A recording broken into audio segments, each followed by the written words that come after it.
RJD एक। सतीश जी, इसमें ये भी इंटरेस्टिंग होगा कि कौन सी पार्टी नंबर 1 रहती है, नंबर 2 रहती है। टिप्पणी मैं करने की स्थिति में नहीं हूँ। पता नहीं, लेकिन ये नंबर देख के सर क्या लग रहा है? नंबर देखिए, नंबर तो हम तो कह रहे हैं कि ये नीतीश जी के वजह से ये चुनाव 8 रुझान आ गए, 8 आ गए हैं, 5 एनडीए 2 महागठबंधन, 7 रुझान हमारे। सतीश जी 8 है, एक किसी और को जा रहा हूं। देखिए, अगर महागठबंधन जीतती है तो ठाकुर सीधी सी बात है कि भी सामाजिक न्याय की शक्तियां गरीबों गुरबों ने एक मुश्त जाके। अभी सर एनडीए 5 है, आप महागठबंधन की जीत की बात नहीं, मैं कह अरे भाई आप ही बता दीजिए तो फिर ये क्या है? नहीं, आपकी भी कोई उसका वेरिफिकेशन नहीं है, अभी छोड़ दीजिए।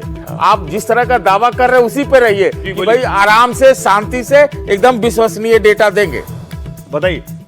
ठीक है, राघोपुर से तेजस्वी आगे चल रहे हैं, मैथिली ठाकुर अलीनगर से आगे चल रही है, तारापुर में सम्राट चौधरी के आगे आने की खबर आई है, राघोपुर में तेजस्वी यादव, मैथिली ठाकुर, ये कुछ बड़े और इंपॉर्टेंट प्लेयर्स हैं इस चुनाव के जो अपनी अपनी सीट पर आगे चल रहे हैं। बड़ी बात है कि मैथिली ठाकुर आगे चल रही है अलीनगर से। अखिलेश जी कुछ बोलेंगे? मैथिली ठाकुर की जो सीट है थोड़ी टफ मानी जा रही थी और काफी चर्चा इस बात की थी कि यंग हैं, यंग कैंडिडेट हैं, और साथ ही जो उनके बारे में ये बातें और प्रचार भी किया गया कि एक्सेसिबल होंगी नहीं होंगी चुनाव जीतने के बाद। लेकिन अगर पोस्टल बैलेट है, ये सबसे पहले तो जोड़ना पड़ेगा कि लोग यही कहते थे कि यहाँ प्रोग्राम के भी बहुत पैसे देने पड़ते हैं उन्हें। ये सब बातें भी उनके बारे में की गई, लेकिन बीजेपी का झंडा है उनके साथ और साथ ही उनकी अपनी एक छवि है, तो इसलिए मुझे लगता है उसका भी फायदा उनको। अच्छी खबर, हर सभा में वो गा रही है, हर सभा में आशीर्वाद भी मांग रही है, गाकर आशीर्वाद मांग रही है। साथ ये 8 सीटों के रुझान इस वक्त स्क्रीन पर हैं। जैसे हमने कहा 5 एनडीए, जिसमें बीजेपी 3 है, जेडीयू 1 है, हम 1 है, वहीं महागठबंधन 2 हो गया है। अब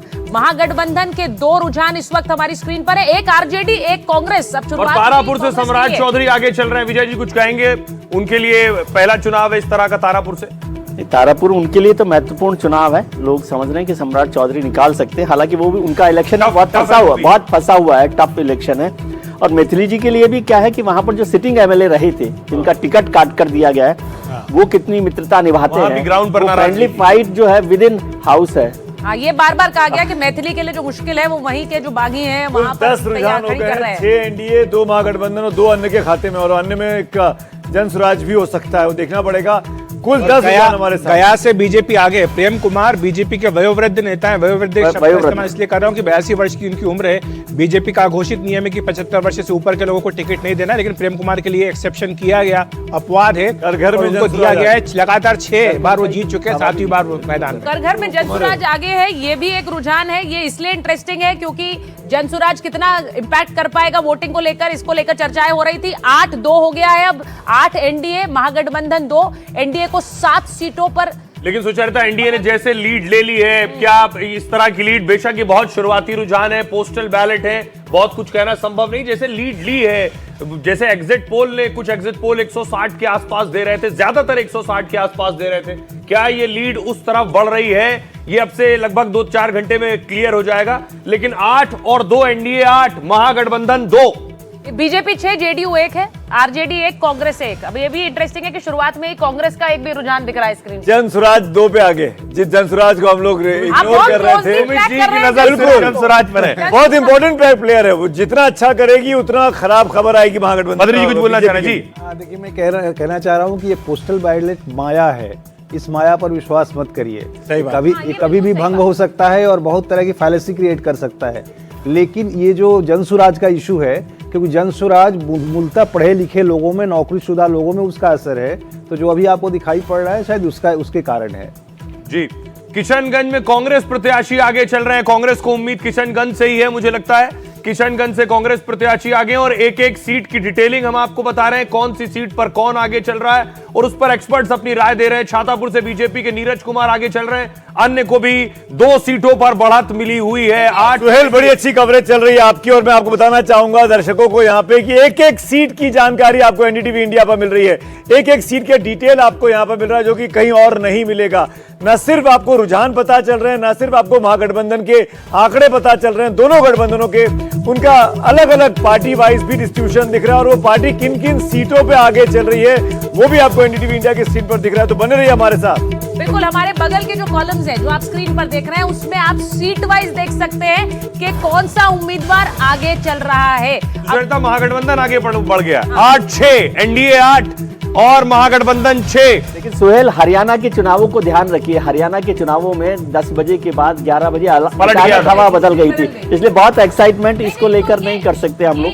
9-6 हो गया सर। ये कोई डिक्लेरेशन नहीं है Declaration विजय जी, ये नहीं है, बड़ा हाँ। क्लियरली ये तो रुझान है सर, ये रुझान और ये भी पोस्टल बॉर्डर, पोस्टल बैलेट के रुझान। डिक्लेरेशन यहाँ पर अभी नहीं हो रहा है, ये बिल्कुल बता दें। जो स्क्रीन पर रुझान आ रहे हैं बस वहीं तक सीमित है अभी, ना किसी की सरकार बन रही है ना गिर रही है अभी। तो इसीलिए जो रुझान है एनडीए के 9, महागठबंधन के 6, वही आपको अभी स्क्रीन पर नजर आएंगे। बिल्कुल सही कहा था अभी थोड़ी देर पहले विजय जी ने कि ये पोस्टल बैलेट है, थोड़ा सा उसके बाद जब ईवीएम खुलेंगे तब थोड़ी गिनती, थोड़ी जो रफ्तार है वो पकड़ेंगे। लेकिन अभी बीजेपी 7, जेडीयू 1, हम 1, आरजेडी 5, कांग्रेस 1, जैसे 9-6। प्रोफेसर बद्री जी ने कहा कि ये जनसुराज माया है। सुमित जी, जनसुराज चंद पटिया और करघर 2 जगह से आगे चल रही है। वाह, बधाई हो आपको। आपने भी देखा जनसुराज को।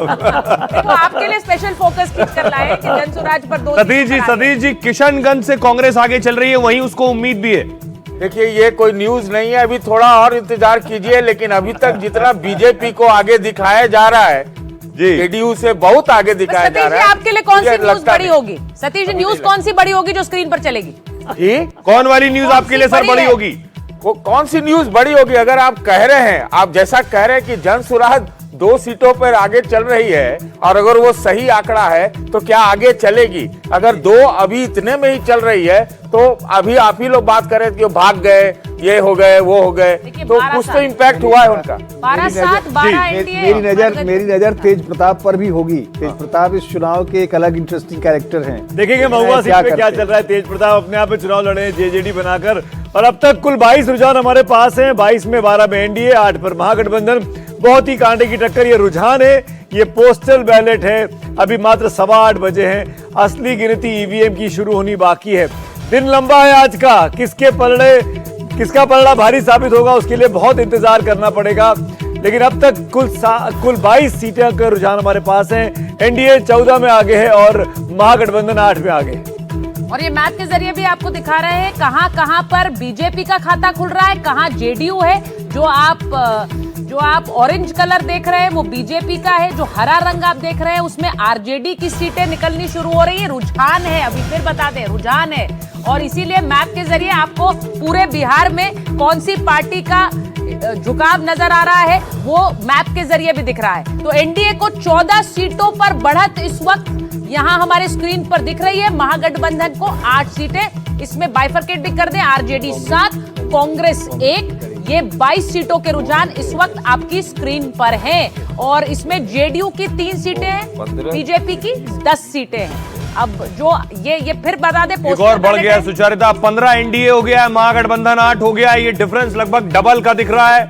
8 दूनी 16, 15 और 8 का डिफरेंस चल रहा है। जनसुराज 2 पर आगे चल रही है।